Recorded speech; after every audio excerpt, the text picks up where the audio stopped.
Welcome back to another episode, guys. So today we are making the tube front end on the 370Z. A little bit of backstory to the Z is that it was actually in a front end collision.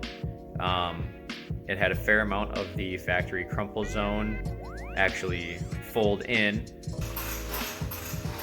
All right, so as you can see, the two frame horns actually shifted to the driver's side a little bit in that front end collision. I believe they hit a telephone pole, like somewhere is right about here, and then it pulled the passenger side in and then tweaked the driver's side out a little bit. So that being said, you can see where the frame horns kind of folded and moved about a little bit in the factory crumple zone. To retain that, we're going to rebuild these frame horns, except I'm going to use what they did down at the bottom here to the subframe is they used some square aluminum stock or tubing, square aluminum tubing. So we're going to do that for the frame horns as well. Reason behind using aluminum versus using steel is two things. First is that I want the crumple zone to be engineered where I build it. And second is that using 6061 aluminum 1/8 inch wall, this structure will be about 1/3 of the weight that it would be if I were to make this out of steel. We want to retain as much structure and collapsibility, but we also want to make the front end very light. The goal with this Z is to try and get it under 3,000 pounds. And I would like it to be as balanced as possible. And with that heavy RB going in here, we need all the weight saving we can get in the front.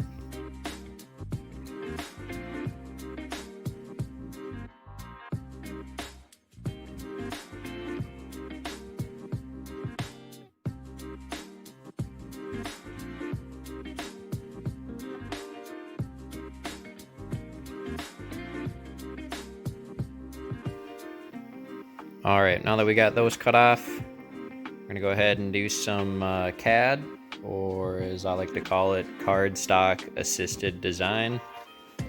And we're gonna go ahead and make some plates. Okay guys, so I spared you the pain of having to watch me cut and weld these, but just like with the rear tube structure, our anchor point is gonna be a capped frame rail, and then we have our braces on either side to strengthen it. The big thing here that I wanted to watch out for is you see the wheel actually comes rather close to it on just factory angle. So we want to make sure that nothing is protruding past there that the wheel can actually hang up on.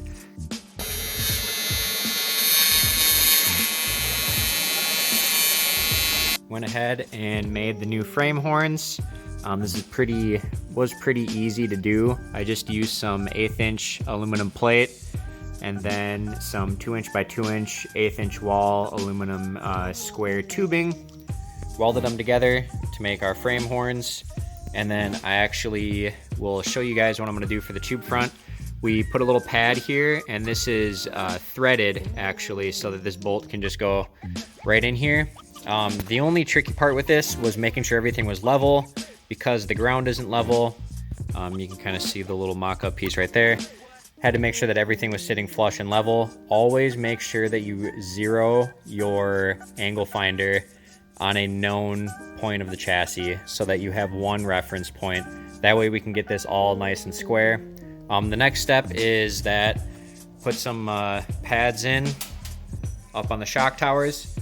You'll notice the like gold hue to this. There we go, that's a little bit better. You notice the gold hue to this is actually TIG brazing with silicon bronze. Jody at Welding Tips and Tricks does a really good video on how to do this. I figured I'd give it a shot. So we went ahead and did that, put our mounting points into the shock towers, and then we have our landing zone on the end of the frame horns right there. So next thing we're gonna do is we're gonna make our little tube ends that are gonna bolt onto here, just a little tube. And then after that, I'll show you how to make and notch the tube front structure to tie the shock tower into the end of the frame horn.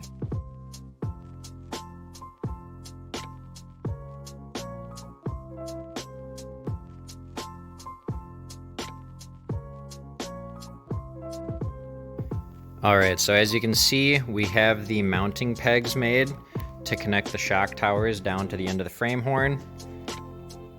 Those are all made. All I did was just cut a 3-inch piece of DOM, capped it, drilled a hole, and then you can see a little bolt inside there.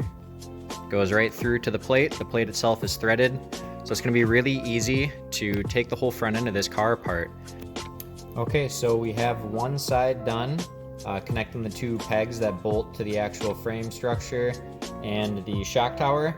Now we just have to duplicate that onto this side from the 2 pegs where we want the ends of the tubes to be. For me, that's 19 7/8. And then we need to find the angle of this. Really all I did was plopped a piece of tubing up there, kind of like so. Laid it in there and then took the angle of that, and that's what got this notch right here.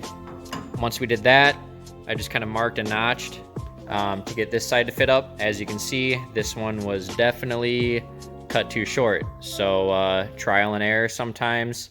Would rather get it right on the first time. Things don't always work out that way.